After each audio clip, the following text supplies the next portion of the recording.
So friends, आज मैं आपको क्लास 11th की इंग्लिश हॉर्नबिल का first chapter first poem photograph का क्वेश्चन आंसर बताने वाला हूँ। तो पहला क्वेश्चन है हमारा इसमें, what does the word cardboard denote in the poem. तो कार्डबोर्ड जो वर्ड है ये क्या डिनोट करता है पोएम में, and why has this word been use, और ये वर्ड क्यों यूज़ किया गया है।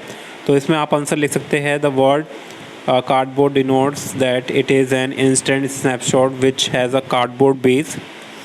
तो जो हम फ़ोटोज़ खींचते हैं उसके नीचे जो का बेस होता है, कार्डबोर्ड बेस, उसके लिए यूज़ किया गया है। और इसे जो ये वर्ड है इसलिए यूज़ किया गया है, this word has been use to refer to the times when the photography was in its early stages. तो जब फोटोग्राफी अर्ली स्टेजेस यानी कि स्टार्टिंग में फ़ोटो खींचते थे तो उसमें हमें इंस्टेंट फ़ोटो नहीं मिलती थी, कैमरामैन इंस्टेंट फ़ोटो निकाल के देता था। तो उस समय की बात उस समय के लिए इस कार्डबोर्ड वर्ड को यूज़ किया गया है। तो जब फ़ोटोग्राफी अर्ली स्टेजेस में थी, जब फ़ोटोग्राफी शुरू हुई थी, ठीक है।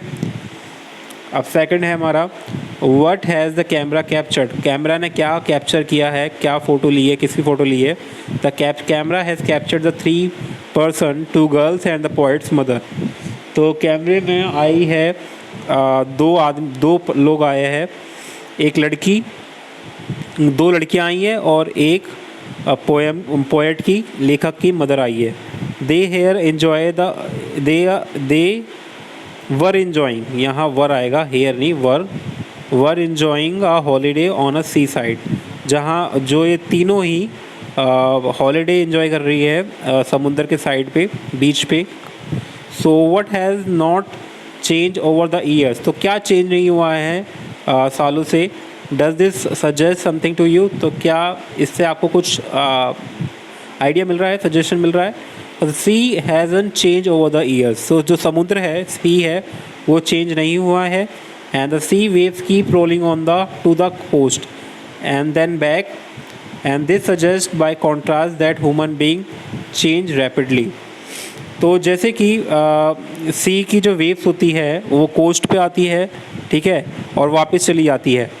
तो इसी तरह और ये जो बेसिकली ये चीज़ है, ये हमें क्या बताती है, जैसे ह्यूमन बीइंग्स होता है वो भी बहुत जल्दी चेंज होता है।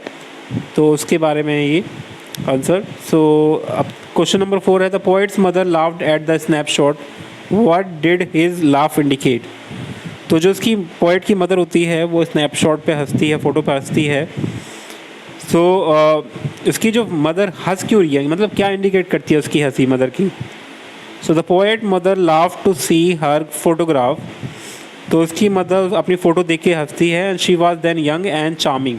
और उस समय उसकी जो माँ है लेखक की, वो काफ़ी जवान है और चार्मिंग मतलब सुंदर भी है। And she was wearing a funny and more dress.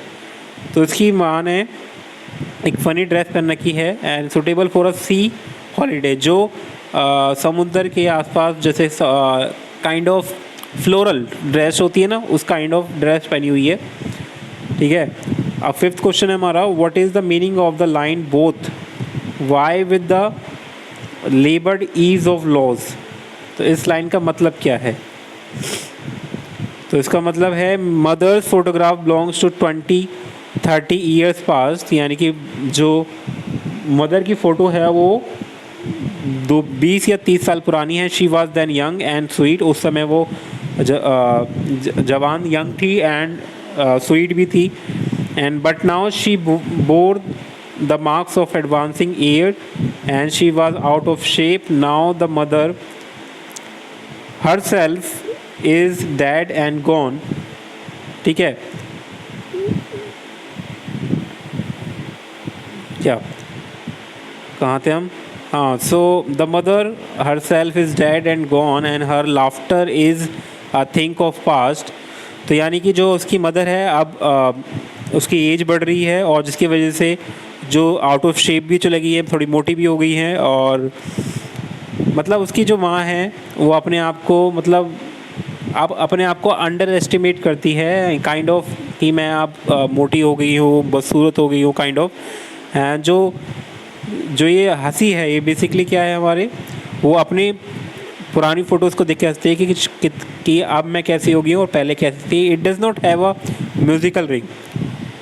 तो इसमें कुछ ऐसा कुछ म्यूज़िकल रिंग या कुछ ऐसा फ़नी टाइप का नहीं है मतलब। सो नेक्स्ट क्वेश्चन है हमारा इसमें, या नेक्स्ट क्वेश्चन है हमारा इसमें, six question, what does this circumstances refer to? This circumstances refers to the time since his mother expired. तो जो ये सर्कमस्टांसेस है ये मतलब क्या है, ये उस समय को इंडिकेट कर रहा है जब उसकी माता एक्सपायर हो गई थी। And this has been a dull period with no memorable experience. तो एक ऐसा डल पीरियड था जिसे याद नहीं किया जा सकता। So the poet has nothing to say about it, और इसलिए पोएट को इसके बारे में कुछ नहीं कहना है। तो अब आता है हमारा नेक्स्ट क्वेश्चन। तो गाइज सेवन्थ क्वेश्चन है, the stanzas, 3D stanzas depict three different phases. What are they?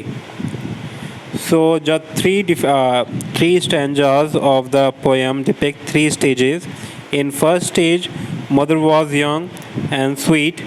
Second stage में क्या हुआ था, ये period था, refer to the period 20 to 30 years later when she was middle age, जब middle age में थी। And the third stanza refers to the long gap of time after the mother's death, and this has been a devoid of any exciting event. ठीक है, सो यहाँ devoid का मतलब क्या है, यानी कि जो उसकी मदर के बाद जो एक्साइटमेंट थी उसकी लाइफ में वो पूरी तरह से ख़त्म हो चुकी थी। एंड ही फील्स मतलब उसकी लाइफ में कोई वो फ़न नहीं था जो वो यूज़ टू करा करता था अपनी माता के साथ। तो definitely mother is a very important part of anybody's life. So hope you like the video. Thanks for watching, bye bye.